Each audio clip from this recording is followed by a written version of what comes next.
comme si on s'adressait à un conseil. Ok. Eh bien, c'est parti. Bienvenue à tous et à toutes qui êtes connectés aujourd'hui et à ceux qui nous regarderont plus tard. On reprend donc le cycle des conférences de la FECOP. Et juste, je reprécise peut-être que la FECOP, c'est l'association francophone d'éco-psychologie. On peut dire que l'objectif, c'est de pouvoir appréhender de façon transdisciplinaire les relations entre humains et non humains afin justement de restaurer nos liens d'interdépendance.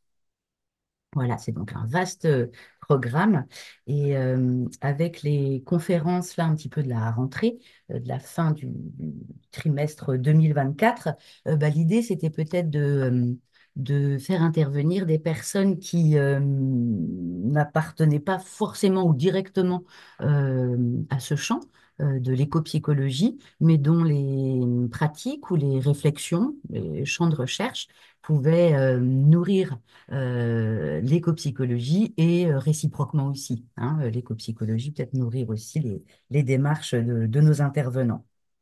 Et donc, ce soir, on est très content d'accueillir Julien Lamy. Il est notamment créateur des groupes de parole Les Capitalistes Anonymes.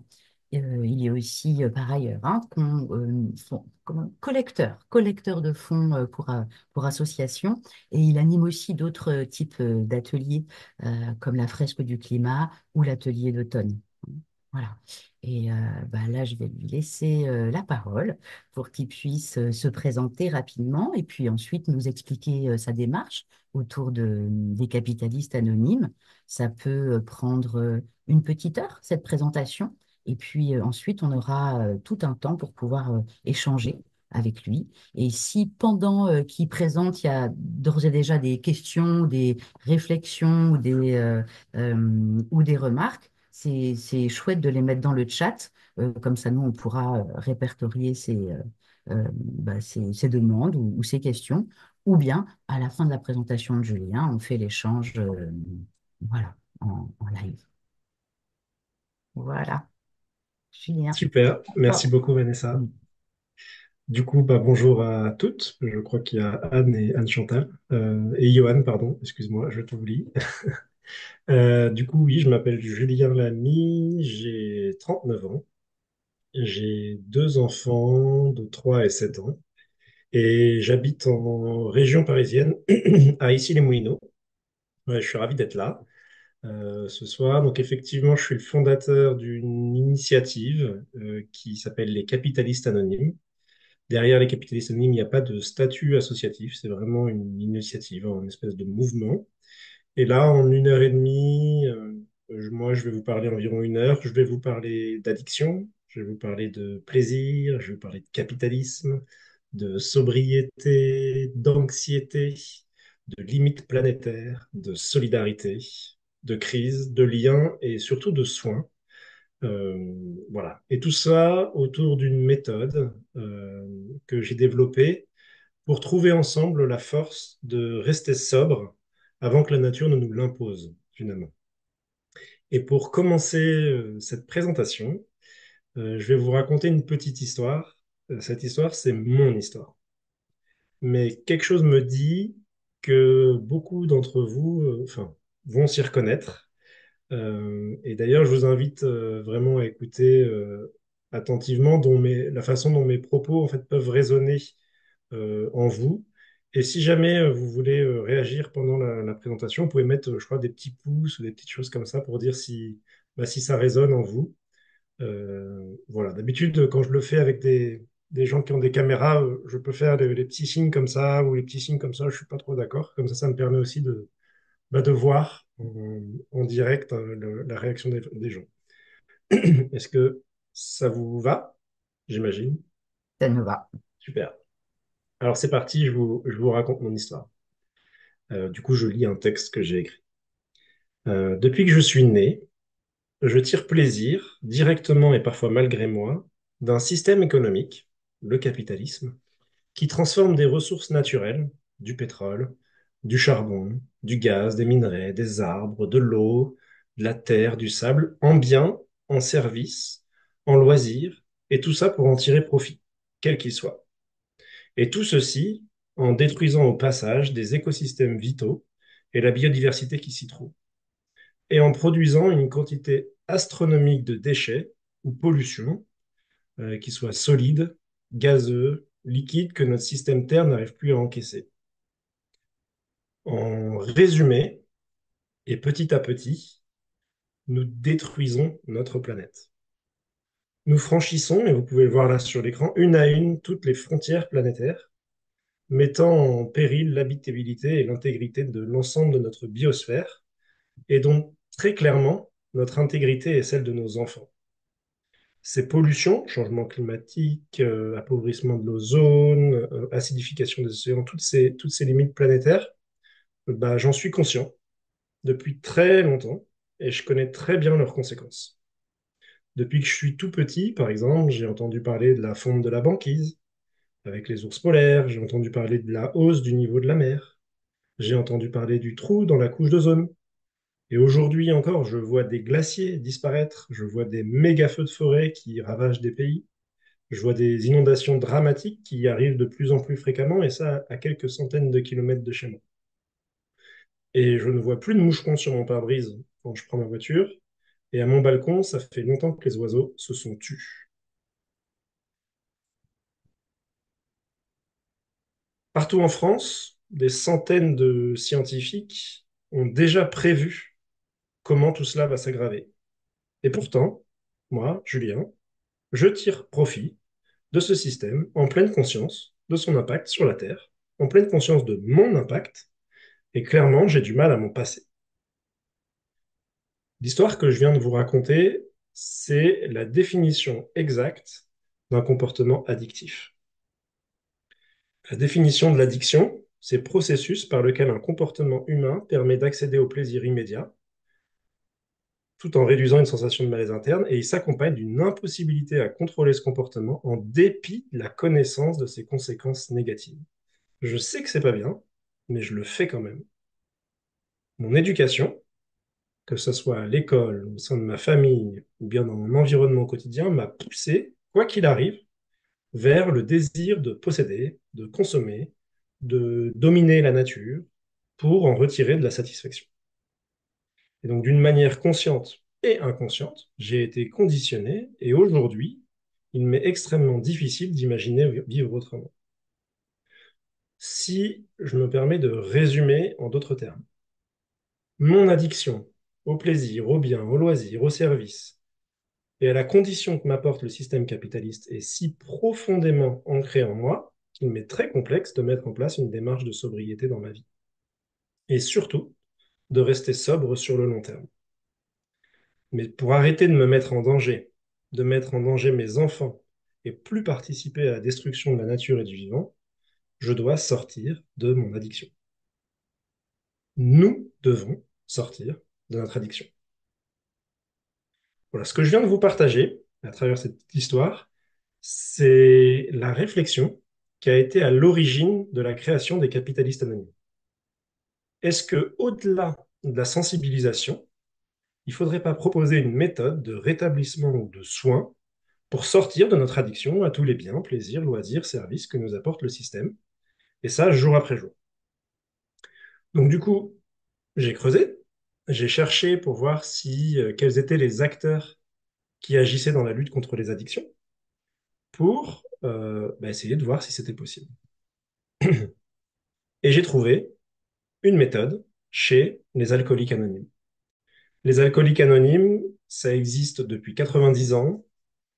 C'est présent, ils sont présents dans 180 pays. Il y a plus de 2 millions de membres qui n'ont qu'un seul objectif, devenir sobre et surtout le rester dans le temps. Et la volonté d'être sobre, c'est la seule et unique condition pour devenir membre des alcooliques anonymes. Voilà, il y a 120 000 groupes dans le monde qui, chaque semaine, se viennent en soutien mutuellement. En France, c'est 600 groupes et 7 000 membres. Et donc, je me suis dit, bah, je vais aller creuser. Et j'ai beaucoup étudié pour comprendre comment ils agissent avec leur groupe de parole. Et j'ai découvert qu'ils mettent en place une méthode qui s'appelle les 12 étapes. Ces 12 étapes, je vous en parle juste après, mais sachez qu'elles ont été reprises par tout un tas d'autres panels d'acteurs qui luttent contre d'autres types d'addictions. Vous avez les narcotiques anonymes, il y a les outre-mangeurs anonymes, c'est ceux qui ne peuvent pas s'empêcher de manger trop, les work alcooliques, ceux pour qui le travail est une addiction, les émotifs anonymes, les addicts au sexe, les addicts au jeu, les anorexiques, les boulimiques anonymes, il y en a tout un tas qui ont tous repris les 12 étapes des alcooliques anonymes parce que ça fonctionne. Et donc, moi, je me suis dit, bah, en fait, j'ai super envie de faire la même chose. Et donc, je me suis dit, je vais tenter de transposer les 12 étapes des alcooliques anonymes de la sobriété alcoolique à la sobriété écologique. Et donc, c'est là où je me suis dit, bah, je vais appeler ça les capitalistes anonymes pour nommer l'objet addictif directement dans le nom, de la même manière que les alcooliques anonymes nomment l'objet addictif. Alors, on n'est pas addict à un système économique, mais on est addict à tout ce qui peut nous donner aujourd'hui. Quand les alcooliques anonymes parlent des 12 étapes, pardon, ils parlent parfois de miracles. Ce que je vous propose, c'est que pour que vous puissiez bien comprendre l'esprit des alcooliques anonymes, c'est que je vais vous les lire, euh, ces 12 étapes. Parce qu'en fait, on connaît bien le côté groupe de parole, quand l'alcoolique dit je suis alcoolique, voilà, qui se félicite aussi aux fonctions du nombre de jours avec les fameux badges. Mais souvent, on ne sait pas ce qui se cache derrière, alors qu'il y a un véritable travail sur soi et qui, je ne sais pas si vous le savez, mais est très spirituel aussi. Donc, je vais vous les lire. Je ne vais pas m'attarder, mais c'est pour que vous puissiez voir ce qu'il y a derrière ces étapes. Alors, attends. Hop, voilà. Donc, la première étape, c'est nous avons admis que nous étions impuissants devant l'alcool et que nous avions perdu la maîtrise de nos vies. La deuxième étape, nous sommes venus à croire qu'une puissance supérieure à nous-mêmes pouvait nous rendre la raison.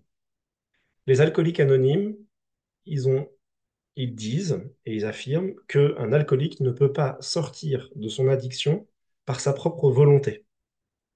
Il faut qu'il y ait une puissance supérieure à eux-mêmes qui les aide dans leur parcours. Et vous allez voir, dans l'étape suivante, nous avons décidé de confier notre volonté et nos vies aux soins de Dieu, tel que nous le concevions. Là, les alcooliques anonymes, ils mettent le terme de Dieu directement. Je vous rassure, moi, je ne suis pas allé dans cette direction. Je ne sais pas si ça vous rassure, mais je ne suis pas allé dans cette direction. Euh, mais c'est quelque chose qui est très important. Et c'est Dieu tel que nous le concevions, dans le sens où ce qui se passe aujourd'hui dans les réunions d'alcooliques anonymes, il y a beaucoup d'alcooliques qui viennent et qui repartent tout de suite parce qu'ils voient ce mot Dieu dans les étapes. Ça fait peur. Ils se disent, mais c'est quoi encore cet endroit? Et ils comprennent pas le petit mot qui est après tel que nous le concevions, parce qu'en fait, Dieu, ça peut être votre meilleur ami qui a réussi à s'en sortir de l'alcoolisme, ça peut être le groupe, en tout cas, ça peut être quelque chose en quoi vous croyez et auquel vous allez vous livrer, et ça va être grâce à cette personne ou à ce groupe que vous allez pouvoir vous en sortir. La quatrième étape, c'est nous avons procédé sans crainte à un inventaire moral approfondi de nous-mêmes. Donc on regarde en nous, on fait un inventaire de ce qui se passe chez nous. La cinquième étape, nous avons avoué à Dieu ou à notre ami ou à tout ça, à nous-mêmes et à un autre être humain, la nature exacte de nos torts. La sixième étape, nous étions tout à fait prêts à ce que Dieu éliminât tous ces défauts de notre caractère. Nous lui avons humblement demandé de faire disparaître nos déficiences. Nous avons dressé une liste de toutes les personnes que nous avions lésées et nous avons consenti à leur faire amende honorable. Nous avons réparé nos torts directement envers ces personnes dans la mesure du possible, sauf lorsque ce faisant nous risquions de leur nuire ou de nuire à d'autres. Nous avons poursuivi notre inventaire personnel et promptement admis nos torts dès que nous nous en sommes aperçus. Ça, c'est le côté persévérance sur le long terme.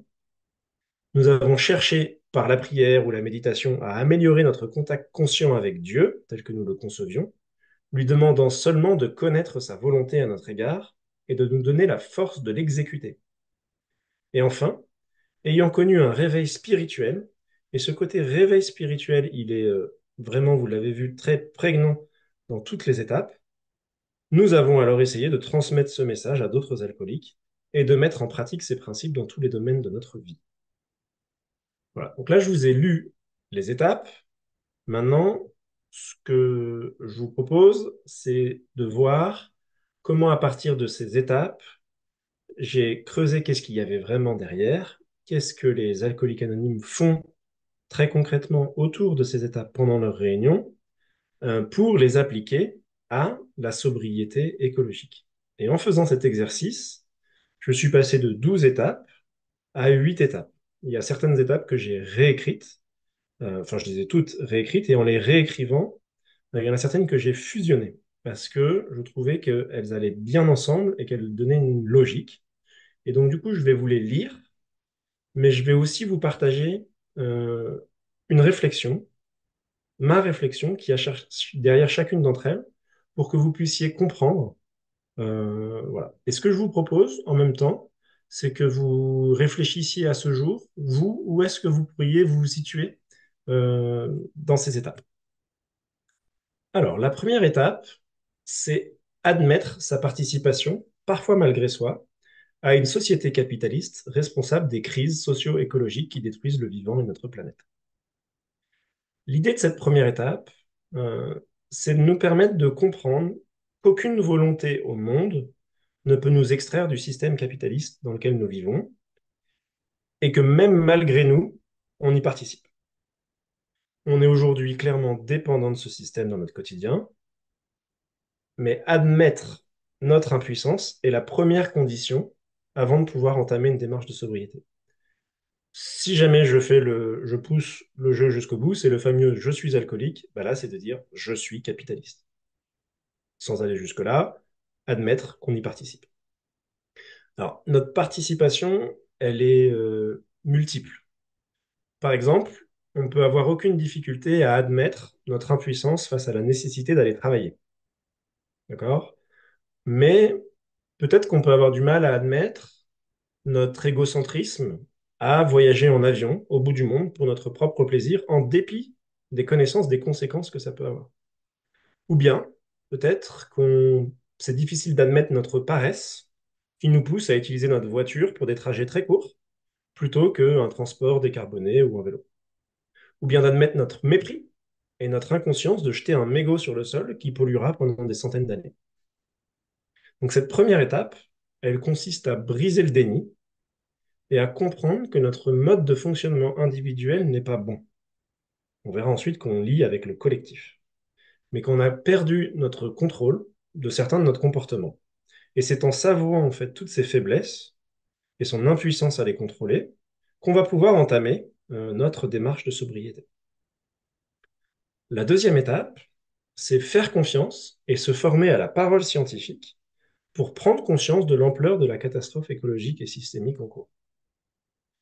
Alors là, vous allez voir le lien que j'ai voulu tenter de faire avec cette fameuse puissance supérieure.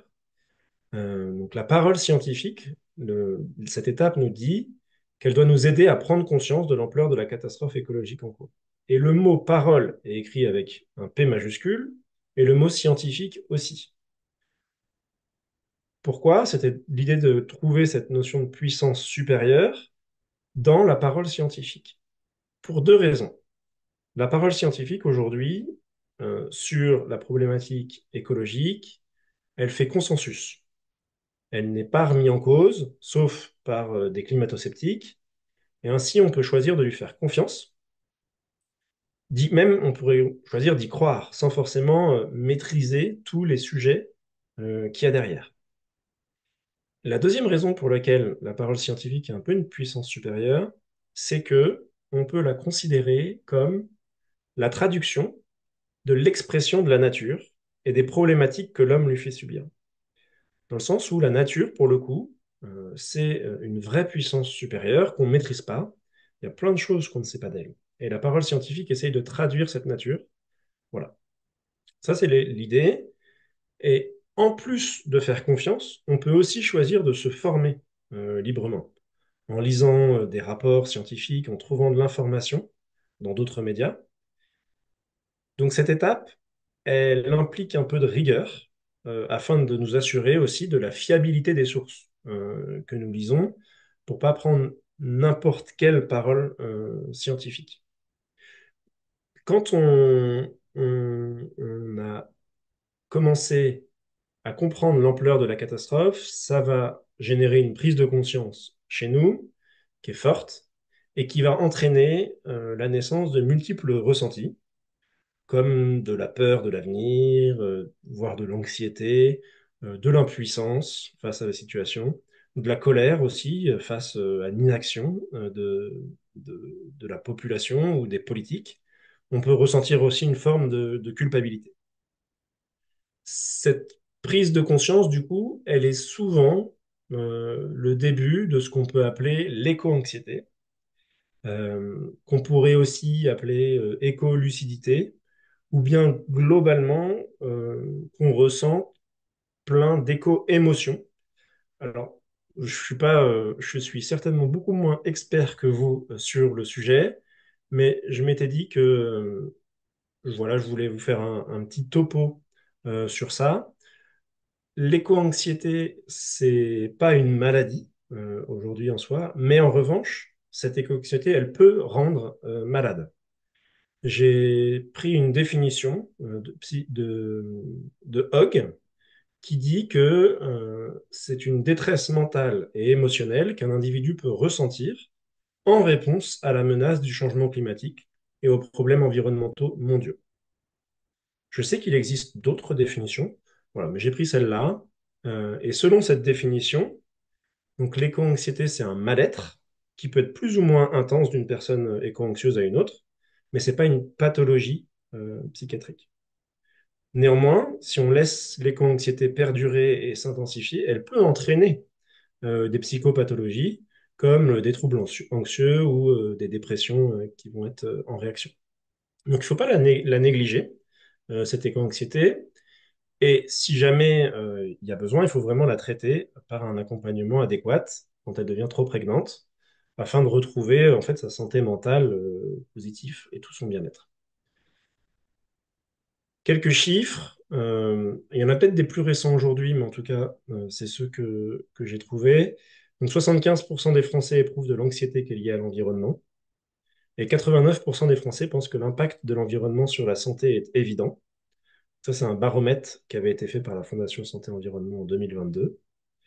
Et 59% des 16-25 ans se disent très ou extrêmement inquiets du changement climatique. Et 45% affirment que l'éco-anxiété affecte de façon négative leur façon de vivre. Ça, c'était une autre étude du Lancet. Je vous propose de continuer à lire les étapes après cet aparté. La troisième étape, du coup, consiste à transformer les sentiments de peur, de colère, de désarroi ou d'impuissance face à l'effondrement, qui sont nés de notre prise de conscience, en moteur de changement pour nous-mêmes et pour la société.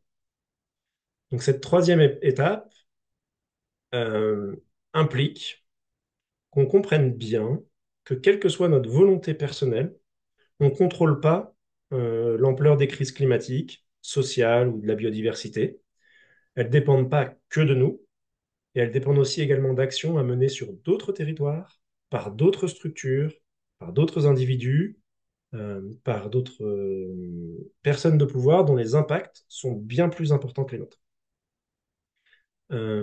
Et donc, à ce stade, l'idée, c'est de voir nos sentiments, donc je rappelle d'anxiété, d'impuissance, de colère, comme des outils pour réussir à changer notre vie et à la reprendre en main. Alors, pour ceux d'entre nous qui seraient vraiment ultra engagés, vivre cette étape, ça suppose quand même une nouvelle façon de penser afin de réussir à vivre au mieux cette écolucidité.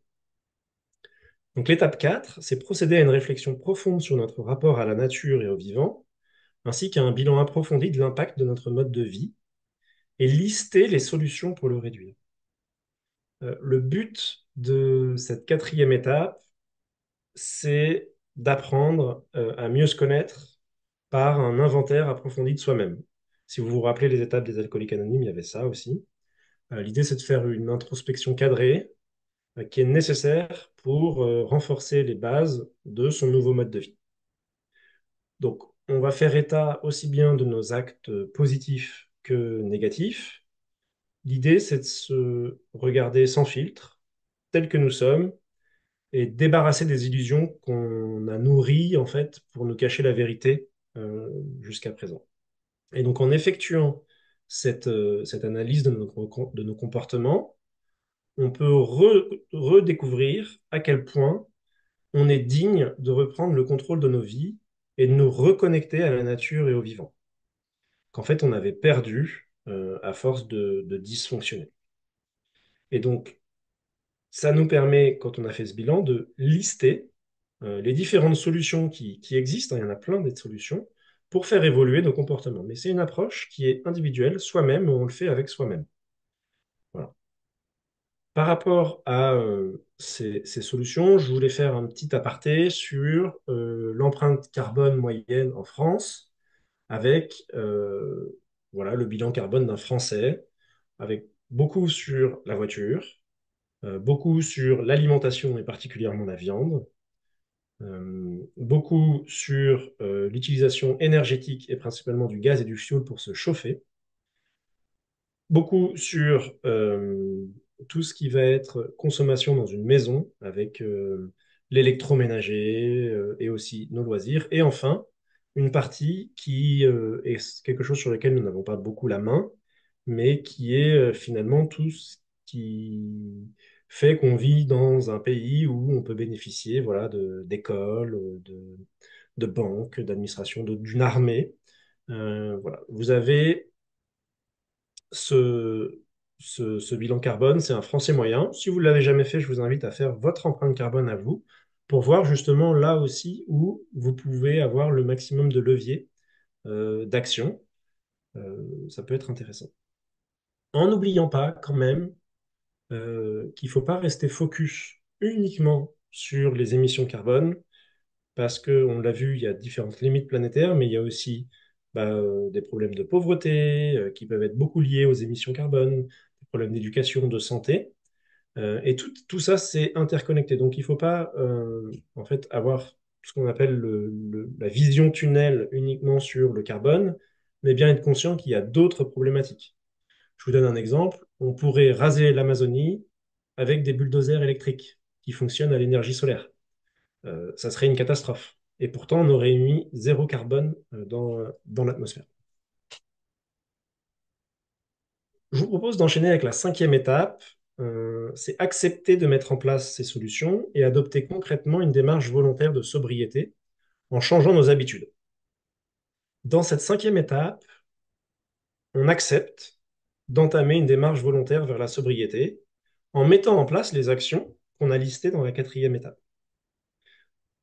Je voudrais insister sur cette notion d'acceptation, parce qu'en fait, elle est fondamentale. Euh, les précédentes étapes, elles nous ont permis de nous confronter à notre propre responsabilité avec ce qu'elle peut avoir parfois d'effrayant. Mais devenir sobre, euh, ça demande du courage, de l'action. Parfois, on peut se cramponner à des comportements qui nous sont familiers, rassurants, alors qu'on sait qu'ils nuisent à notre démarche. Donc l'idée, c'est de prendre en compte, au moment où on se lance, que ça demandera des efforts afin d'installer en fait progressivement de nouvelles habitudes. Et j'ai l'habitude de dire que c'est un jour à la fois qu'on va apprendre à nous écarter de nos anciens comportements et à tendre vers la sobriété. Chez les alcooliques anonymes, vous savez, ils ont des badges, un jour après l'autre, et ils disent souvent, aujourd'hui, j'arrête de boire. Et le lendemain, ils disent, aujourd'hui, j'arrête de boire. Ils ne se projettent pas sur le long terme pour se dire, bon, c'est bon, j'arrête de boire toute ma vie. Ils y arrivent pas, et c'est chaque jour qui doivent se battre. Moi, à titre perso, avec la viande rouge et les burgers, quand je vais au restaurant, j'ai très très très envie de les manger et je sais que si jamais je me mets à en manger, bah, potentiellement je vais me remettre à vouloir en manger tout le temps. Alors qu'on connaît l'empreinte carbone de la viande, qui est principalement de la viande rouge, qui est très importante. Voilà, pour vous donner un petit exemple dans ma vie. La sixième étape, c'est comprendre et ressentir que la sobriété est désirable autant que nécessaire à notre résilience et partager le bonheur de notre état avec notre entourage. En fait, au fur et à mesure des changements qu'on opère dans notre vie, on se rend compte à quel point la sobriété est désirable dans tous les moments de notre vie. On comprend aussi également qu'elle est nécessaire parce qu'elle va renforcer notre résilience aussi sur le long terme. On est dans un monde quand même dont l'avenir peut être incertain et où on va avoir certainement cette sobriété qui va devenir subie. Donc, une fois que qu'on a compris ça, il est important de pouvoir partager ces ressentis positifs avec nos cercles proches. Non pas pour convaincre nos proches qui pourraient éventuellement pas dans cette démarche d'y aller, mais simplement pour partager notre bonheur. Ça, c'est la sixième étape. Et le travail de cette étape, ça peut souvent faire peur parce que ça implique la perspective d'affronter le regard et la critique des autres qui ne suivent pas forcément notre démarche. Et d'ailleurs, dans les groupes, c'est une étape sur laquelle on se concentre souvent parce que c'est très problématique dans le quotidien, ce sentiment de solitude et ce sentiment de devoir affronter en permanence les autres et surtout cette envie profonde de convaincre et de faire adopter les autres. Et ça, souvent, on peut s'épuiser. Et donc, cette notion simplement de partager le bonheur, elle va aussi nous apaiser, nous réduire cette envie finalement de transmettre absolument le message. Donc, on demeure dans cette étape à l'écoute de nos émotions, de nos difficultés, pour pouvoir rester sobre, et on renforce notre connaissance de la parole scientifique aussi, qui a été amorcée dans la deuxième étape, en lisant l'actualité et aussi en allant chercher. Alors parfois, lire l'actualité, ça peut nous mettre un peu dans le côté négatif, mais on se renforce aussi dans notre compréhension de la situation. J'ai l'habitude de dire que quand on met en place une démarche de sobriété, alors qu'on vit dans un bar, bah, c'est pas vraiment évident, quoi. Et c'est un peu ça. On habite dans un monde qui nous pousse vers toujours plus et on veut être sobre. D'autant plus que la perspective d'abandonner à tout jamais, ou en tout cas de réduire très fortement des comportements qui nous étaient très très familiers, c'est souvent source de peur. Donc, un des meilleurs moyens, et vous le voyez illustré, pour cette personne d'arrêter de boire, ça serait de s'éloigner de son objet addictif qui est sous ses yeux. Pour le capitalisme, ce qui nous rattache beaucoup, et comment prendre de la distance avec ça, ce qui nous rattache beaucoup, c'est le lien fort qu'on peut avoir avec le travail ou globalement avec l'activité économique. Et réussir à prendre cette distance par rapport à ce monde du travail ou cette activité économique, c'est souvent ça, et moi je l'observe beaucoup parmi tous ceux qui passent dans les groupes, euh, qui font qu'ils ont eu une prise de conscience. C'est ce moment-là, c'est suite à des congés maternité ou des congés maladie longs, c'est suite à des périodes de chômage ou des burn-out. Alors, c'est pas des trucs qui sont forcément cool, mais par exemple, pendant la crise Covid, il y a aussi beaucoup de gens qui ont pris conscience de la problématique. Ça peut être aussi des voyages loin dans d'autres contextes qui nous font nous rendre compte que en fait notre contexte est, est quand même difficile et que on pousse la corde en fait un petit peu trop. La septième étape, c'est se confronter aux limites de justice sociale et aux obstacles politiques pour pouvoir rester sobre et militer pour lever les freins qui entravent notre sobriété au quotidien. Dans la septième étape, en fait, on se rend compte qu'afin de pouvoir vivre complètement notre sobriété et de la maintenir sur le long terme, bah, il est nécessaire de faire bouger certaines lignes politiques et sociales. Ainsi, on milite, chacun à son niveau, hein, pour lever les freins qui entravent notre démarche. Donc, les capitalistes anonymes, on ne constitue pas un groupe de militants qui allons fomenter des actions, pas du tout. Les participants au groupe de parole, vont partager leurs actions militantes, simplement pour s'inspirer mutuellement, mais chacun va laisser libre choix finalement à faire ce qu'il a envie et comme il entend. Et il peut y en avoir qui ne militent pas, et le militantisme, ça peut être signer une pétition comme aller s'enchaîner à un conseil d'administration d'une grande entreprise, mais entre les deux, il y a tout un panel d'actions faisables. Ça peut être écrire à son maire pour qu'il y ait une piste cyclable entre chez moi, ou en tout cas proche de chez moi, et le lieu de mon travail. Dans ma ville, moi j'ai un exemple, à Issy-les-Moulineaux, il y a un endroit où ça serait bien qu'il y ait une piste cyclable. Bah, qu'est-ce que je fais pour pouvoir avoir ça? Parce que sinon, je me sens pas en sécurité ou je suis obligé de faire un gros détour qui nuit aussi à ma démarche. Voilà. Et la dernière étape, c'est accompagner d'autres capitalistes à mettre en pratique la sobriété dans tous les domaines de leur vie. Cette huitième étape, en gros, ça propose de transmettre tout ce qu'on a appris à d'autres personnes qui souffrent de leur addiction et à accompagner d'autres capitalistes vers la sobriété. À la fois pendant le groupe, donc on comprend que tout ce qui peut être dit pendant le groupe va pouvoir soutenir d'autres, mais aussi, et pourquoi pas, à l'extérieur du groupe. Parce que il est possible, et un groupe, ça crée du lien social, de se rencontrer à l'extérieur et de s'aider aussi à l'extérieur. Voilà, c'est dense, ça vous explique un petit peu, et c'est très théorique. Et donc, qu'est-ce que j'ai fait après cette théorie? Je me suis dit, bah, c'est bien beau, Julien, t'as écrit 8 étapes, t'as imaginé ça, t'as bien bossé, ça a l'air cool, mais concrètement, est-ce que ça va être utile pour les gens? Et donc, dans la même logique que les alcooliques anonymes, vous l'avez deviné, j'ai créé un groupe de parole près de chez moi pour tester cette méthode. Avant de le faire, j'ai pris contact avec des addictologues, des psychologues, des éco-psychologues pour leur présenter la démarche, pour me rassurer sur le sens qu'elle pouvait avoir. Et en fait, j'ai eu des retours plutôt bons, notamment parce que le cercle de parole, c'est quelque chose qui est un outil qui est déjà utilisé par les psychologues pour les personnes éco-anxieuses.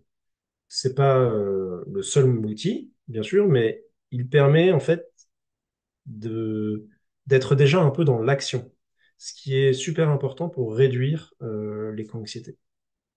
Et ce qui se passe, et de ce que j'ai compris, et vous me direz si c'est pas le cas, mais c'est que à ce jour, les psychologues ou les éco-psychologues sont beaucoup sollicités et ils n'ont pas forcément le temps de mettre en place ce type de groupe de parole avec leurs patients.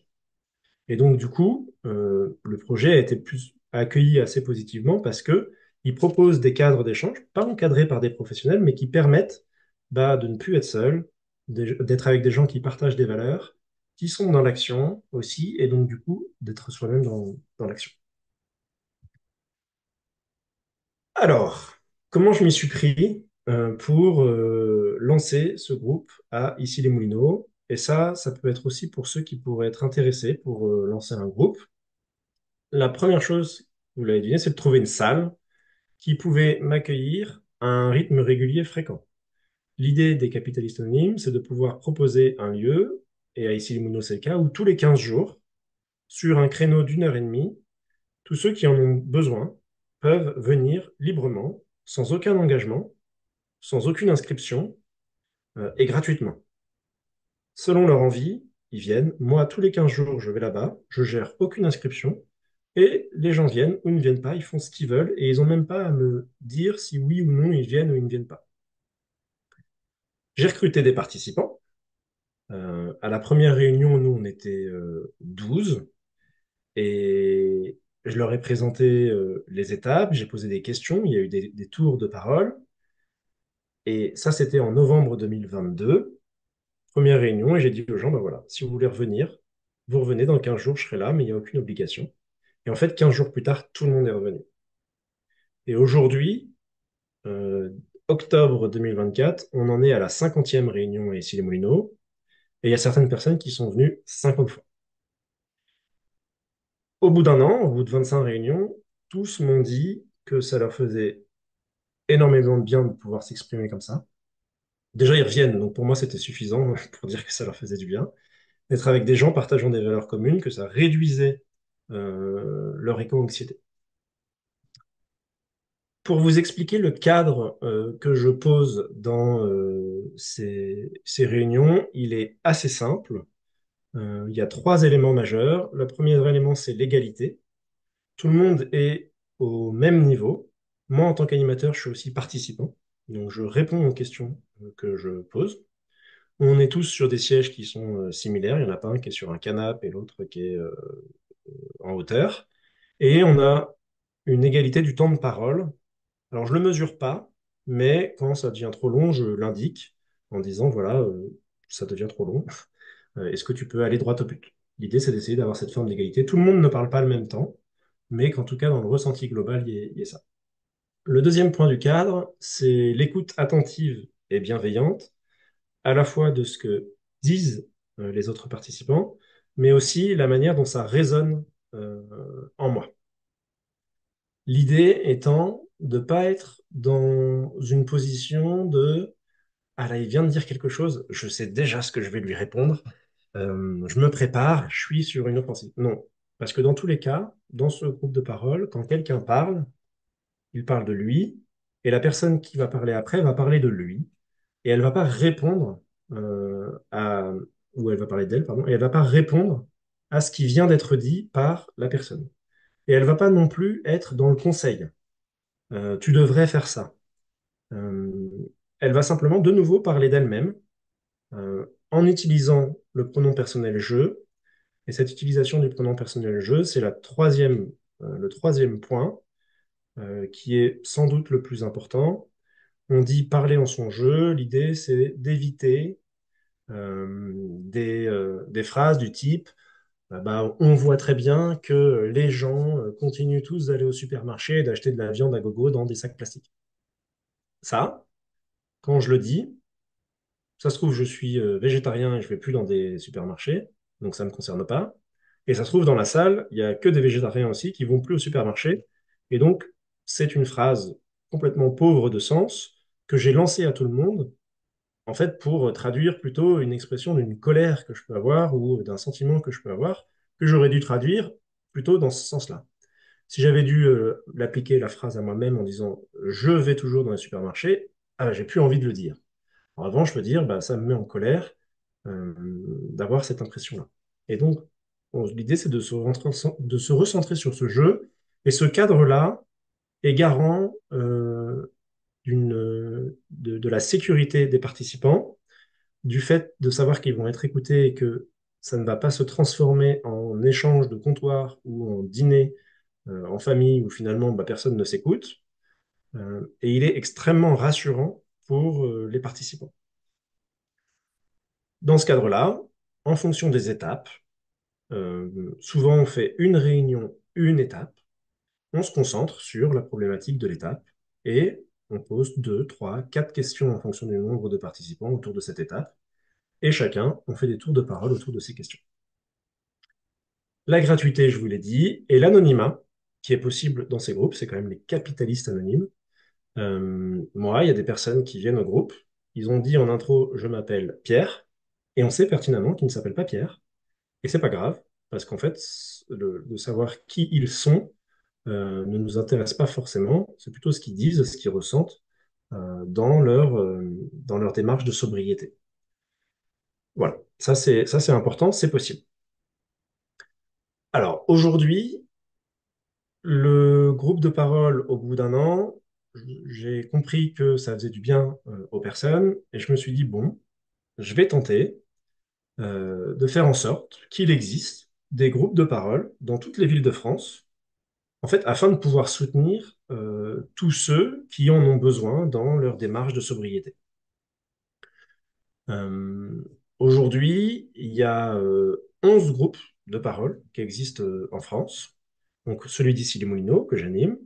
Il y en a un Paris 13e, il y en a un Paris 20e, à Bordeaux, à Mérignac, à Nantes, à Mur-et-Rigné, à Sartrouville, à Lyon, il y en a deux, à Grenoble et à Argenteuil. Ça fait peut-être même 12. Je connais plus le compte exact. Donc ça, c'est ce qui est déjà lancé, mais il faut savoir que depuis novembre 2023, donc moment où j'ai commencé à communiquer sur le projet, et il y a eu la presse s'est beaucoup saisie de ce projet notamment. J'ai échangé avec plus de 530 personnes qui sont intéressées pour participer ou lancer des groupes de parole dans 230 villes différentes en France. Et il faut savoir que ces 230 villes, parmi elles, en fait, il y en a qui sont aussi à l'international. Donc il y a 22 villes qui m'ont contacté à l'international, mais il y a Bruxelles, Barcelone, Londres, Amsterdam, Oslo, Berlin, Lausanne, Mexico City, Rio de Janeiro, Bogota, des villes où il y a des Français sur place qui ont entendu parler du projet et qui se disent, en fait, j'ai envie de lancer un groupe de parole là-bas.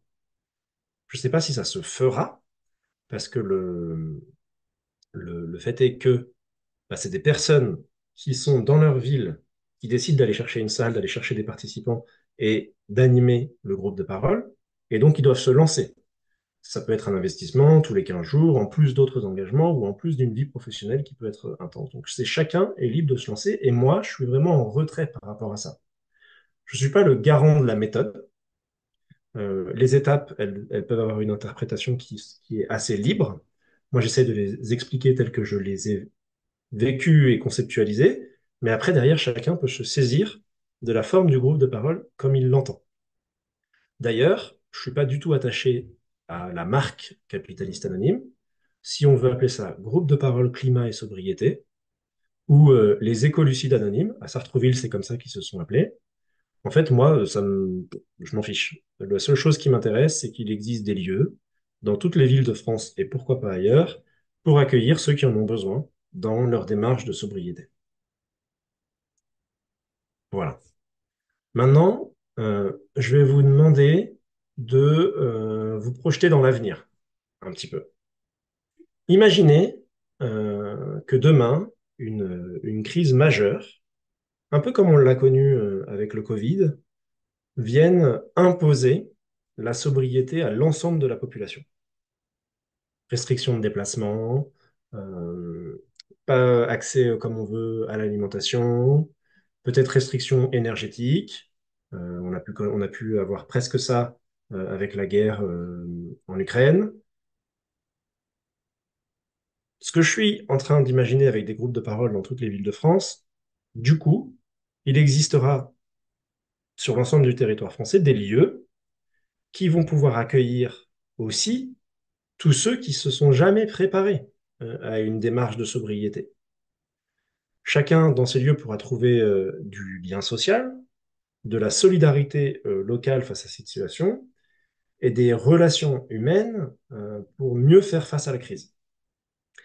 Sachant que, en utilisant le prisme de l'addiction, ça permettra d'éviter, en plus d'une crise de sobriété, une crise sociale qui serait due à une fracture entre écolo et non écolo. Je vous explique pourquoi. Parce que de la même manière qu'un ancien alcoolique voudra toujours aider un alcoolique à s'en sortir, bah, nous, qui avons mis en place une démarche de sobriété, tagons-nous d'écolo, on va vouloir aussi aider ceux qui sont encore addicts, finalement. Jean-Michel SUV, qui va 3 fois par an en Thaïlande et qui mange des barbecues tous les week-ends, c'est peut-être simplement le plus addict d'entre nous. Et il faut l'aider. Et donc ce prisme de l'addiction va éviter que, quand une crise de sobriété va arriver, qu'on soit en mode c'est de ta faute si on en est là. Ça viendra mettre le coup de grâce et ça nous achèvera. L'idée, c'est de créer de la solidarité et des lieux de solidarité dès maintenant qui sont capables d'accueillir tout le monde dans cette démarche. Voilà, donc vous l'avez compris, j'espère. Vous me direz avec les questions. Un groupe de parole des capitalistes anonymes, c'est un espace pour échanger sur ses sentiments de peur, de colère, d'anxiété, de culpabilité, d'impuissance, de désarroi face aux différentes crises climatiques, sociales et de biodiversité. C'est un endroit où on peut aussi partager des solutions individuelles et surtout locales pour passer à l'action et surtout rester sobre dans le long terme. C'est un endroit où on peut accompagner toutes celles et ceux qui cherchent de l'aide pour entamer une démarche de sobriété. j'ai entendu qu'il y avait quelque chose qui allait pas bien et donc j'ai envie de me lancer, bah, ça peut être un lieu pour se lancer. C'est un lieu aussi pour partager ses problématiques personnelles, familiales, professionnelles, du quotidien qui entravent notre démarche. Quand il y a j'utilise un gros mot, attention, un différentiel d'éco-conscience entre moi et ma femme ou moi et mes amis, ça peut générer des relations qui sont difficiles. Et ben, le groupe de parole, c'est un endroit où on peut en parler et où il y a d'autres personnes qui vivent aussi parfois ces relations difficiles. C'est un endroit où on peut facilement aborder nos différents liens qu'on peut avoir avec la nature et le vivant. Et enfin, c'est un endroit, et je l'ai dit juste avant, où on va construire du lien social et on va nouer des relations humaines euh, autour de la résilience, c'est-à-dire comment être plus fort pour l'avenir dans des contextes qui pourraient être plus difficiles. Euh, voilà. Les personnes qui ont pris conscience sont souvent celles qui vont agir, mais nous vivons dans un monde aujourd'hui qui nous pousse vers toujours plus. Donc pour la transition écologique, pour aller plus vite et plus loin, il est important de prendre soin de tous ceux qui vont agir. Il faut prendre soin de soi pour prendre soin du monde. C'est mon ambition. Une petite phrase pour conclure. Ce qu'on nomme improprement décroissance ne réfère qu'au sortir de nos addictions mortifères. Ce ne serait pas une privation, ce serait une guérison. Et ça, c'est Aurélien Barraud qui le dit. Voilà. Je vous remercie beaucoup et bah, je suis à l'écoute de toutes les questions que vous pouvez avoir sur cette présentation ou sur le projet en lui-même. Hmm. Merci beaucoup, Julien, pour cette présentation comme un petit voyage hein, vers toutes tes démarches et vers ce qui a donné naissance à ces groupes. Hmm. Merci de nous avoir présenté ça. Alors, est-ce qu'on a d'emblée des questions de nos participants qui sont des Anne? Hmm. Moi, je veux bien parler. J'ai trouvé ça super intéressant. C'est la première fois que je vois ce genre de comparaison et ça m'ouvre un autre regard, en fait. Ouais, j'ai trouvé ça vraiment super intéressant. Euh, J'anime, moi, des groupes de parole, mais chez moi, donc en petit comité et pas nécessairement sur l'éco-anxiété, mais sur des... Voilà, on choisit un thème. Et je suis aussi facilitatrice de travail qui relie. Et je trouve qu'il y a des ponts, en fait, entre ce que j'ai entendu et ce que... Je me suis jamais dit, tiens, je suis capitaliste. Et ce terme-là, ça me touche, en fait, parce que oui, effectivement, je prends la voiture, alors que, voilà, parfois, je pourrais faire autrement. Enfin, voilà, il y a plein de domaines, même si euh, je trouve aussi que le changement est lent.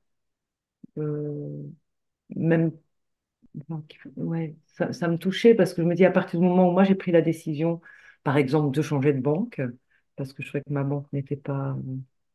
Enfin, voilà, je voulais plus nourrir l'armement et tout ça. J'ai mis du temps, en fait, je savais que c'est ça que je devais faire, mais c'est euh, parfois compliqué de mettre en place. Enfin, voilà, je me dis que c'est compliqué, et or, quand je l'ai mis en place, c'est pas compliqué. On se met, enfin, je me mets parfois des freins. Voilà. Voilà ce que j'ai envie de partager comme ça à brûle pour point après. Mais je trouvais ça très très chouette. Merci beaucoup. Merci à vous. Merci Anne-Chantal. Et du coup, sans prendre toute la place avec ça, mais comme moi aussi, j'ai trouvé tellement de liens avec le travail qui relie, ou en tout cas la spirale hein, Ouais. qu'on traverse dans ce truc-là. Peut-être que Julien, j'en sais rien, il connaît pas ce truc de travail qui relie. C'est très écopsy, ça, ou de spirale. Julien, tu as envie d'en savoir un petit peu plus sur cette spirale et de voir un petit peu pourquoi on a fait des liens ou pas. En fait, du coup, Ça fait j'ai déjà. Ouais. creusé sur sur le travail qui relie, mais j'ai jamais vécu. Mhm. Et, et ce qu'il faudrait, c'est que je le vive, en fait, Mhm. Mhm. simplement ça. Mhm. Le- la- une différence que je peux voir, c'est que, entre guillemets, moi, il n'y a pas de cycle. C'est un lieu ouvert tout le temps, à tout le monde quand il veut. On n'est pas sur un, c'est pas un atelier en fait que que qui est proposé avec le groupe de parole. C'est vraiment un lieu safe sur lequel on sait que tous les 15 jours on peut aller. On peut faire une pause pendant 3 mois et revenir. Ça sera toujours là. Et c'est très très local. Pourquoi? Parce que dans une démarche de sobriété, ce qui est super important, c'est qu'une démarche de sobriété, ça s'inscrit dans un quotidien géographique, politique, qui diffère en fonction des personnes. Et donc, si on est dans la même ville, on partage ce quotidien géographique, on peut dire, ben moi, je vais au Biocop de tel endroit. Moi, je vois cette piste cyclable dont tu parles, Julien, je suis d'accord avec toi. Et on a un- une unité politique avec le maire de la ville qui fait des choses où on peut aussi se retrouver dans, dans des ressentis par rapport à certaines actions très très locales sans être projeté dans c'est horrible, le monde va mal, quoi. On peut aussi réussir à se concentrer sur notre propre sobriété à un niveau très local.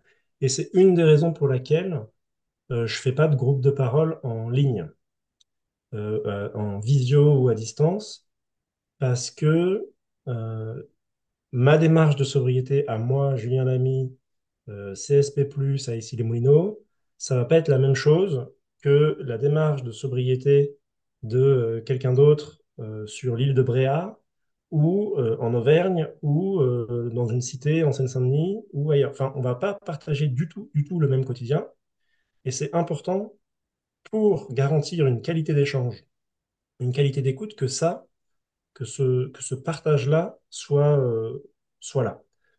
Voilà, pour moi, c'était un peu l'idée. Mhm. Mais du coup, intéressé pour en savoir plus sur le travail qui relie et surtout pour en Mhm. vivre un en vrai. Mhm. Oui. Bah alors pour en vivre un, voilà, je laisserai parler ceux qui en animent ou qui en facilitent. Moi, j'en ai vécu aussi, mais je n'organise pas. Mais c'était, oui, pas tant sur la forme que ça nous semblait, enfin, que moi, j'ai fait des liens, en tout cas, entre le groupe Les Capitalistes Anonymes, hein, que dans le fond, que dans ce qui était, euh, dans ce qui était donné à traverser, quoi, hein, dans les étapes, en fait. Voilà, où j'ai reconnu des choses du travail qui relie la spirale qu'on traverse et aussi des choses du cercle du changement hein, de Prochaska là, et Clément hein, que j'avais pu retrouver. Voilà, c'était les liens qui m'apparaissaient quand tu avais présenté les 8 étapes. Voilà. Maintenant, si, je ne sais pas si Anne Chantal ou si Emmanuel, vous avez envie de, de, de pointer ce Oui, qui pourrait être plus oui, commun avec le... je ou serais, pas. Mm, je serais heureuse effectivement, Julien, et je te mm, remercie dans ta présentation. En fait, je vois beaucoup de liens avec l'écopsychologie naturellement, et on en a parlé un petit peu en off où tu as dit que tu serais aussi intéressé d'avoir des retours sur l'écopsychologie. Et donc, le père fondateur de l'écopsychologie, Rosac, quand on se réfère en fait à ses écrits, justement pose bien une forte critique à cette société capitaliste comme étant à l'origine des maux MAUX, vraiment des humains, de leur état relationnel à eux-mêmes et aussi de l'état relationnel qu'ils ont avec le reste du vivant dans cette consommation, comme le pose Aurélien Barraud, mortifère, suicidaire même, et on peut aussi même dire zombifiante. Et, euh, et donc, je suis vraiment touchée du coup de t'entendre parler des capitalistes anonymes, puisqu'il y a vraiment un lien direct avec ce que le père fondateur de l'écopsychologie a montré comme étant un démon de notre société. Et effectivement, dans les écrits d'écopsychologie, notamment là, je pense aux écrits de Michel Maxime Heger, où on peut retrouver beaucoup de, comment dire, de mise en avant qui viennent nous interpeller sur notre dépendance à la consommation, sur notre dépendance relationnelle, à ce que ça engendre en nous, et donc à comment nous accompagner justement à changer ça. Et effectivement, parmi les possibilités d'accompagner, en tout cas, à bouger ces lignes, eh bien, il y a le travail qui relie, dont on vient de parler, de Joanna Macy, en 4 étapes. Mais ce que j'ai vraiment trouvé intéressant et pertinent dans ta présentation, c'est vraiment, je retrouve l'architecture profonde des groupes de parole des alcooliques anonymes. Donc, d'ailleurs, tu l'as très bien dit. Et pardon, ce que je voulais dire, c'est ce que je trouve intéressant, c'est que contrairement effectivement au TQR, au travail qui relie, où on va venir, alors ça peut être variable dans les formats, hein, ça peut être du travail qui relie de 3 heures à quelque chose qui peut des fois durer 5 jours ou 3 semaines. Mais toujours est-il que on va mettre quand même en mouvement nos émotions. Et là, ce que je trouve, et ce que j'entends dans les capitalistes anonymes, c'est que on va quand même à un moment donné évoquer les émotions, mais pour autant, c'est pas forcément ça qu'on fait bouger. Moi, je retrouve vraiment l'architecture de la psychologie cognitive, qui est vraiment aller faire bouger, se confronter en fait par la cognition, mais aussi par le groupe, c'est-à-dire se rendre compte qu'on n'est pas seul. Et de vivre ensemble, de réfléchir ensemble à des solutions locales, à des solutions humaines aussi et à travailler la déculpabilisation par justement le fait de comprendre et d'entendre qu'on n'est pas seul et d'aider par le groupe cognitivement à comprendre que, ah ben mince, comme tu disais Anne-Chantal, ben mince, oui, capitaliste, je ne me serais pas définie comme ça, mais finalement, à y réfléchir, eh bien si, et dans quelle mesure, et à quel niveau. Et donc, il y a vraiment quelque chose enfin, que je trouve d'intéressant dans cette proposition de capitaliste anonyme, que, par exemple, n'offre pas forcément TQR, en tout cas pas à ce niveau-là, et que qu'offre pas non plus d'autres, peut-être éco-pratiques, type bain de forêt, ou d'autres ateliers qu'on peut avoir. Et du coup, j'aimerais bien t'entendre peut-être me dire ce que toi, de ton expérience, tu en retires. Tellement de choses. Merci de ton retour, Emmanuel. Je... Donc, déjà, j'ai une immense satisfaction de voir ces personnes qui viennent au groupe et qui reviennent et qui me disent que ça leur fait du bien dans leur démarche. Ça me fait ça me fait beaucoup de bien à moi personnellement. Ensuite, ce qui me fait plaisir aussi, c'est que, alors c'est pas l'idée globale, mais il y a parfois une notion de progression dans sa démarche. L'idée n'est pas de faire rentrer Bill Gates dans un groupe de parole et de le faire sortir en mode écolo. Ça, c'est pas l'objectif. La condition, c'est d'avoir déjà mis en place une démarche de sobriété ou de vouloir le faire, et on progresse ensemble ou on se soutient ensemble. Et il y a des personnes qui disent, et moi le premier, d'ailleurs, je peux peut-être simplement parler de moi, être présent tous les 15 jours à ce groupe, ça m'aide à tenir bon sur le long terme, sur certaines actions de mon quotidien. Et j'ai envie de pointer vraiment la consommation de viande. Moi, je suis quelqu'un qui...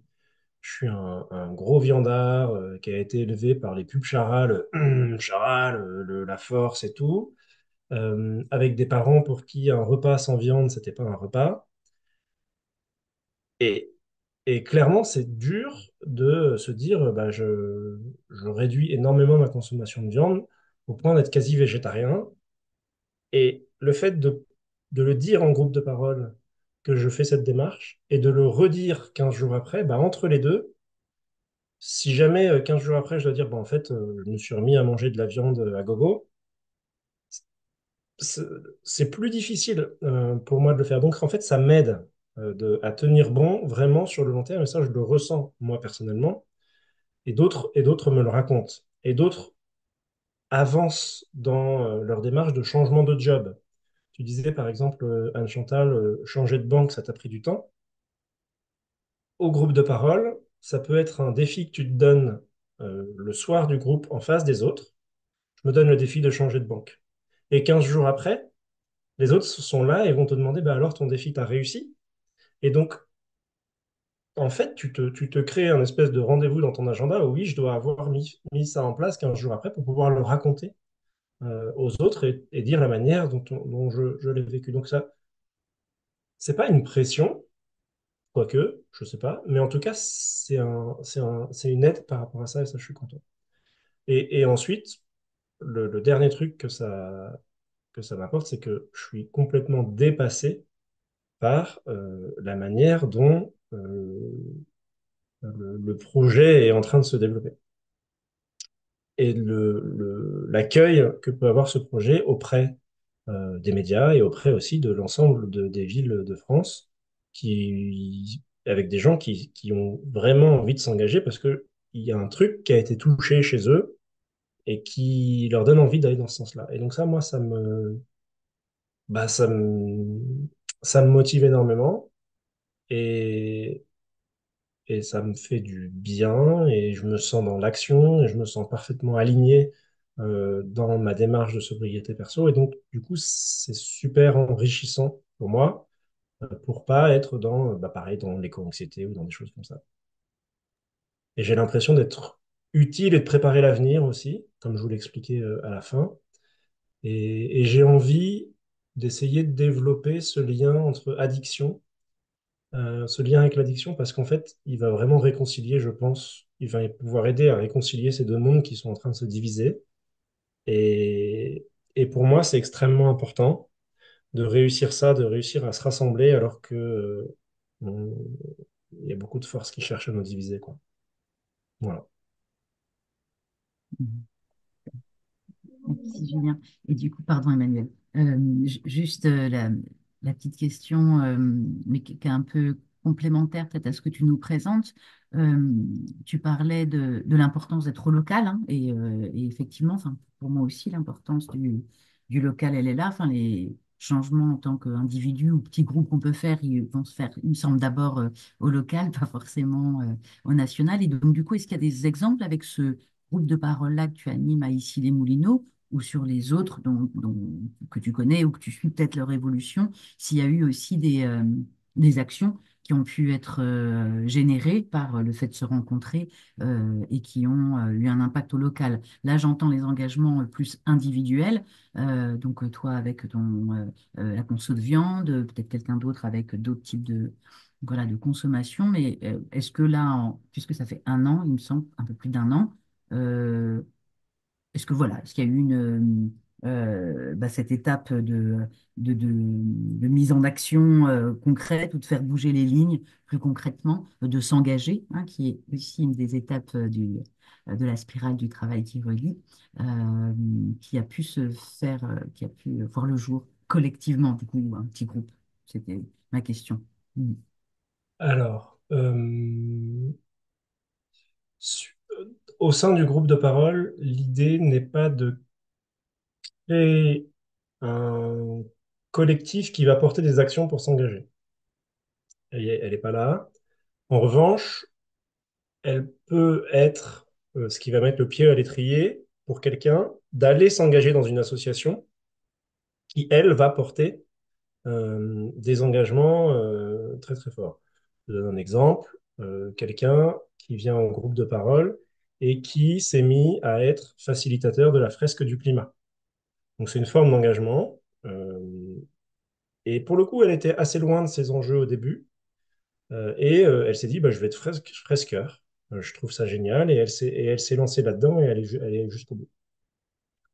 J'ai pas d'exemple dans les autres groupes pour la simple et bonne raison que je ne suis pas les participants des groupes qui, parce qu'en fait, je veux pas me mettre cette charge mentale d'être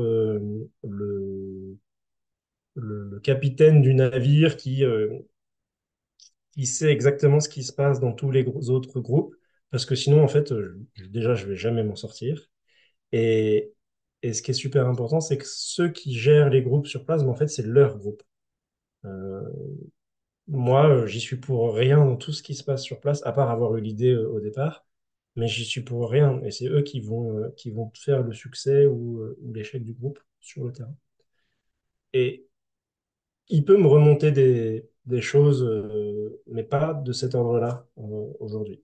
Et est-ce qu'il y a eu des choses qui ont été faites à un niveau politique dans ma ville grâce au groupe? Aujourd'hui, non. Euh, non, il n'y en a pas. Est-ce qu'il pourrait y en avoir qui adviennent bientôt? Je ne pense pas non plus. Plutôt des changements individuels chez les personnes, mais des changements qui sont structurants et forts pour de l'alignement, plus pour de l'alignement au quotidien, quoi. Et c'est plus un bien-être qui m'est remonté. C'est je me sens bien de venir, je me sens mieux, ça me fait du bien. C'est plutôt dans cet ordre-là. Julien, merci. Du coup, Emmanuel, peut-être tu voulais répondre ou quoi? Et je t'avais interrompu? Non, pas forcément. Non, je te remercie. Non, c'était simplement par rapport à ton intervention, Julien, où je te remercie, ça m'a permis de clarifier, puis même là, ce que tu poses, de vraiment clarifier que il y a une forte valeur de comment dire, d'engagement, en fait, d'engagement de soi dans le groupe, d'engagement d'un processus dans le groupe, et de l'engagement du groupe, en fait, dans le temps, dans le tissage. Euh, et du coup, bah forcément, ça réfère un peu à toutes les théories qu'on connaît en psychologie sociale ou même en psychopathologie, justement dans ces groupes de parole, c'est les théories de l'engagement et comment finalement ça nous aide à dépasser des fois même des dissonances cognitives dont tu parlais ou des conflits intérieurs parce qu'on se sent porté par le groupe aussi et que indirectement, ben c'est ce qui nous aide. Donc ça, je vois bien comment ça se tisse et ce que ça apporte. Et vraiment, mais merci en fait d'avoir posé ça parce que ça me paraît être vraiment un endroit important à diffuser et un endroit de rencontre, un endroit de soutien vraiment fabuleux. Et peut-être j'ai encore une question curieuse sur le côté peut-être pratique, tu vois, en termes d'animation.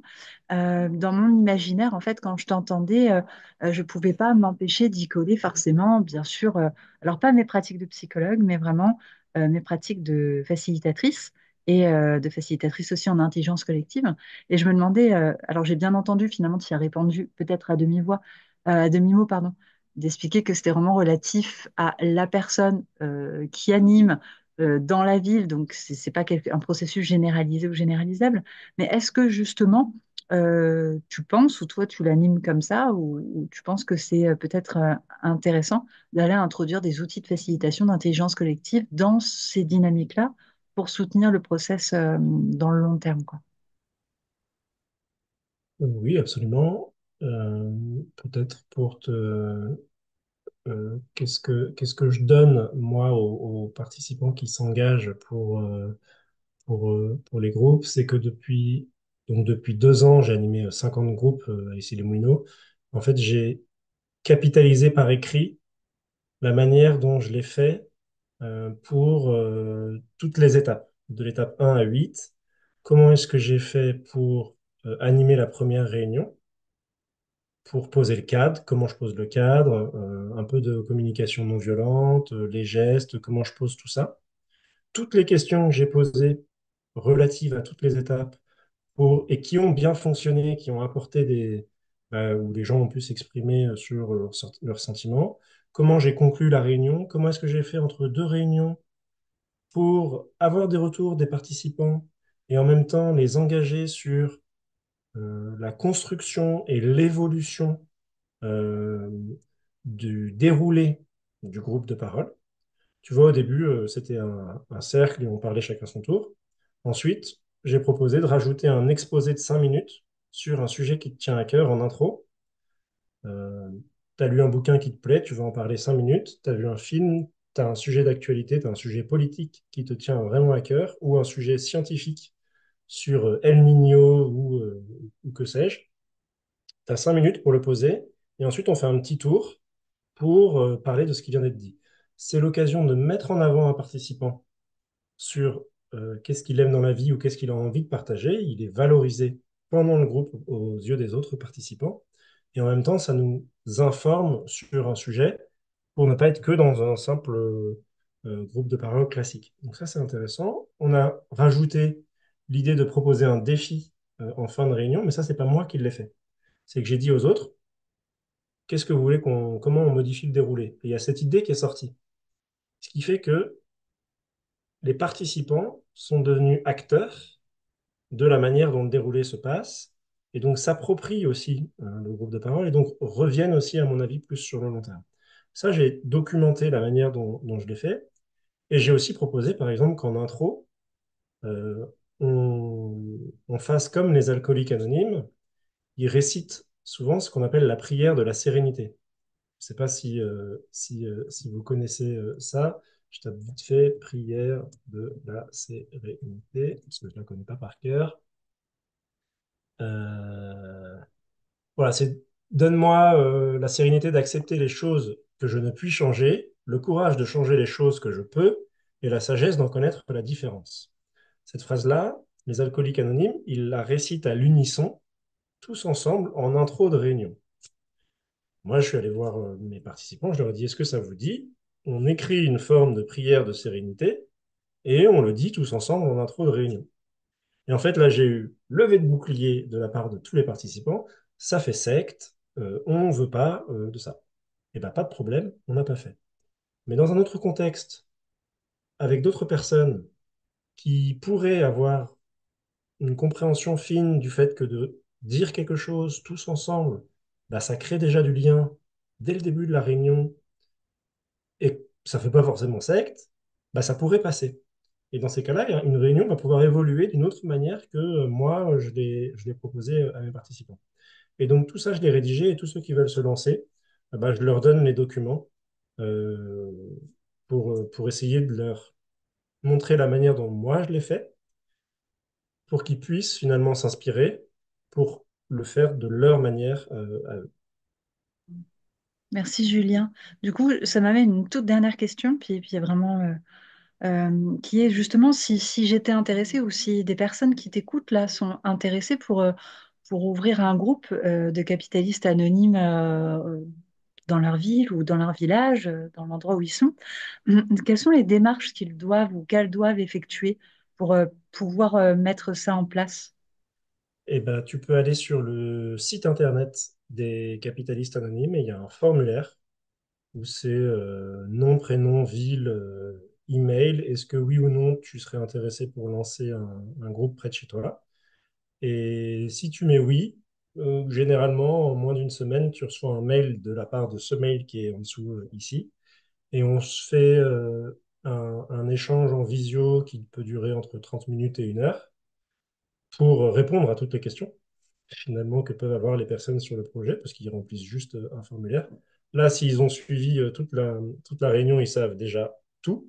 Mais en gros, ça consiste à répéter un peu accéléré ce que je viens de dire là, en rentrant moins précisément dans les étapes et en expliquant le côté pratique, comment créer un cercle avec la salle, avec la recherche, et puis qu'on se présente, qu'on se connaisse, qu'on humanise un peu les échanges, et ensuite, libre à la personne d'aller trouver une salle. Et dès qu'elle a trouvé une salle et qu'elle veut se lancer, moi, je donne tous les documents, et c'est parti. Il n'y a pas de formation, il n'y a pas de... Voilà. Certains veulent vivre un cercle avant de l'animer. Il faut juste qu'ils se déplacent dans une ville où il y a déjà des cercles existants, quoi, ce qui est pas forcément facile. Mhm. Ouais, super. Merci, Julien. Avec Du coup, on plaisir. a encore quelques minutes si jamais il y avait une dernière question, quelque chose qu'on aurait envie de partager ou de demander à Julien.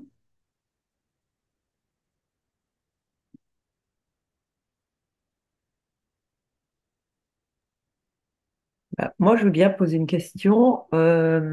C'est le premier à admettre sa participation, parfois malgré soi, à une société capitaliste. Ça doit quand même susciter des refus. Et je me dis, est-ce qu'il y a des personnes, enfin, comment on gère ça en fait? Si une personne dit, bah non, non, non, moi je participe pas au capitalisme, c'est juste pas possible pour moi. Et des personnes qui sont encore, enfin, ouais, dans une dualité par rapport à l'autre. et comment on arrive à faire des ponts avec des personnes. Enfin voilà, je sais pas si je me fais comprendre, mais Ça me fait penser la toute première réunion, et enfin, j'avais jamais animé de groupe de parole, j'étais ultra stressé et tout. Et la première chose que me dit un participant, c'est par contre, les capitalistes anonymes, j'aime pas le nom. Moi, je suis pas capitaliste. Aïe. mm, Et donc, du coup, j'ai expliqué la première étape et chacun a pu dire. Et la question, c'était que pensez-vous de cette première étape? Donc, l'idée, c'était vraiment de mettre le pied dans le plat. Et il y en a certains qui sont venus 50 fois et qui disent encore, non, mais moi, Julien, je ne suis pas capitaliste. Je veux bien être consommateur, mais pas capitaliste parce que je vote à gauche. Bon, bah, tu vois, c'est ça. Et bah, c'est pas grave, en fait. Chacun peut appréhender le sujet. Elle va mettre consommateur à la place de capitaliste dans son esprit. Et elle va se dire, bah, oui, je consomme et oui, j'ai une empreinte carbone et oui, j'ai une empreinte sur le vivant aussi. Et ça, je ne le nie pas. Voilà. mhm, Mais le terme capitaliste, c'est un terme qui est trop politique dans son esprit. Et donc, du coup, elle ne veut pas se le mettre à elle-même. Mais c'est pas grave, en fait. Ça fait des échanges et et c'est intéressant. mm. Je sais pas si Merci. je réponds à ta question, mais Oui, oui, ah, oui, merci. je crois que Anne, tu avais une question, hein. Alors c'est pareil, c'est pas vraiment une question, c'est plus une remarque. Déjà, merci pour la proposition et la créativité et puis la générosité de le partager comme ça. Euh, en fait, moi j'aurais envie de dire que quand j'ai vu cette proposition-là de d'exposer, enfin j'ai été interpellée par le nom, j'ai trouvé ça assez drôle et puis en fait, j'ai trouvé ça, voilà, léger, en fait. J'ai trouvé ça, tiens, c'est vrai. Et en même temps, je me suis pas sentie pointée du doigt. En fait, je me suis sentie, ça m'a, voilà, ça n'a pas du tout été agressif. En fait, j'ai plutôt trouvé ça intéressant et de me voir comme ça et de me reconnaître. Et je trouve que ça fait réfléchir. Et j'aime beaucoup la proposition avec l'idée on peut la transformer. L'idée qu'il y a, enfin, que les étapes, elles reprennent un peu le fait de partager, déjà de se reconnaître dans ce groupe-là, en quoi ça nous correspond, en quoi ça nous correspond pas. Et après, de pouvoir se lancer dans des actions concrètes. Euh, euh, oui, je peux déjà imaginer ce qui, moi, me manque, peut-être. Alors, c'est pareil, je fais du travail qui relie, et puis j'ai fait les high chills, j'ai fait enfin, du réensauvagement, j'ai aussi cette coloration-là, et du coup, j'aurais envie enfin, de créer ça avec peut-être en étant en connexion avec la nature, peut-être d'une façon ou d'une autre, à réfléchir. Mais je pense qu'en fait, ça vient mettre sa petite pierre. J'avais plusieurs idées de groupe. Je suis psychologue, je fais de l'EMDR et du coup, je me suis dit, bah tiens, j'irais bien sur l'éco-anxiété avec l'EMDR. Et là, ça ramène encore les cercles de parole. Il y a il y a plein de choses. Enfin voilà, c'est une petite brique de plus et pour que ça puisse prendre forme au final. Donc, euh, c'est super. Enfin, j'ai l'impression qu'on a ce soir, en fait, finalement, vous nous avez proposé une des étapes, finalement, pour voir dans quelle action on va pouvoir se lancer. Donc, merci beaucoup. Voilà. Avec Pas trop de plaisir. questions, mais voilà, une inspiration, voilà, plutôt. Super. Tant mieux. Merci beaucoup. Hmm. Bon, ben, on est plutôt content. On va peut-être finir sur cette belle remarque, non, Dan? Voilà, que ce soir, ça peut être aussi comme une inspiration, comme une étape pour voilà, peut-être agir ou monter un groupe de parole, ou voilà, en tout cas s'inspirer de ce qui nous a été présenté. Ouais, merci du coup encore, Julien. Ouais, super générosité avec tous tes documents. Et puis si j'entends aussi tout ce que tu as pu compiler toi comme bonne pratique et que tu distribues également pour ceux qui souhaiteraient démarrer ça. Euh, voilà, il nous reste à vous souhaiter une bonne soirée, non? Vous dire merci aussi. de votre Merci participation, de votre à intérêt. toutes. Merci beaucoup. Au revoir. Au revoir. Au revoir.